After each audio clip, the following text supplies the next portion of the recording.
Chapter 15. Then said the Lord unto me, Though Moses and Samuel stood before me, yet my mind could not be toward this people. Cast them out of my sight, and let them go forth.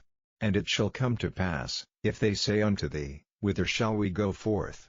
Then thou shalt tell them, Thus saith the Lord, Such as are for death, to death, and such as are for the sword, to the sword, and such as are for the famine, to the famine, and such as are for the captivity, to the captivity. And I will appoint over them 4 kinds, saith the Lord, the sword to slay, and the dogs to tear, and the fowls of the heaven, and the beasts of the earth, to devour and destroy. And I will cause them to be removed into all kingdoms of the earth, because of Manasseh the son of Hezekiah king of Judah, for that which he did in Jerusalem. For who shall have pity upon thee, O Jerusalem?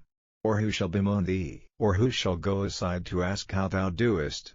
Thou hast forsaken me, saith the Lord, thou art gone backward, therefore will I stretch out my hand against thee, and destroy thee. I am weary with repenting. And I will fan them with a fan in the gates of the land, I will bereave them of children, I will destroy my people, since they return not from their ways. Their widows are increased to me above the sand of the seas. I have brought upon them against the mother of the young men a spoiler at noonday, I have caused him to fall upon it suddenly, and terrors upon the city. She that hath borne 7 languisheth, she hath given up the ghost, her son is gone down while it was yet day, she hath been ashamed and confounded, and the residue of them will I deliver to the sword before their enemies, saith the Lord.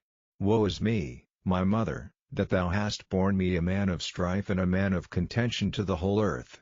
I have neither lent on usury, nor men have lent to me on usury, yet every one of them doth curse me. The Lord said, Verily it shall be well with thy remnant, verily I will cause the enemy to entreat thee well in the time of evil and in the time of affliction. Shall iron break the northern iron and the steel? Thy substance and thy treasures will I give to the spoil without price, and that for all thy sins, even in all thy borders. And I will make thee to pass with thine enemies into a land which thou knowest not, for a fire is kindled in mine anger, which shall burn upon you. O Lord, thou knowest, remember me, and visit me, and revenge me of my persecutors, take me not away in thy long suffering. Know that for thy sake I have suffered rebuke.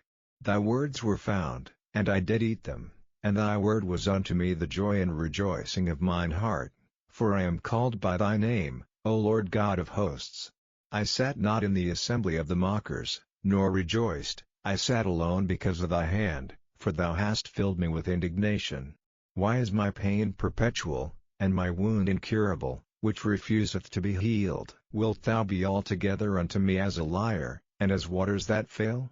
Therefore thus saith the Lord, If thou return, then will I bring thee again, and thou shalt stand before me. And if thou take forth the precious from the vial, thou shalt be as my mouth. Let them return unto thee, but return not thou unto them.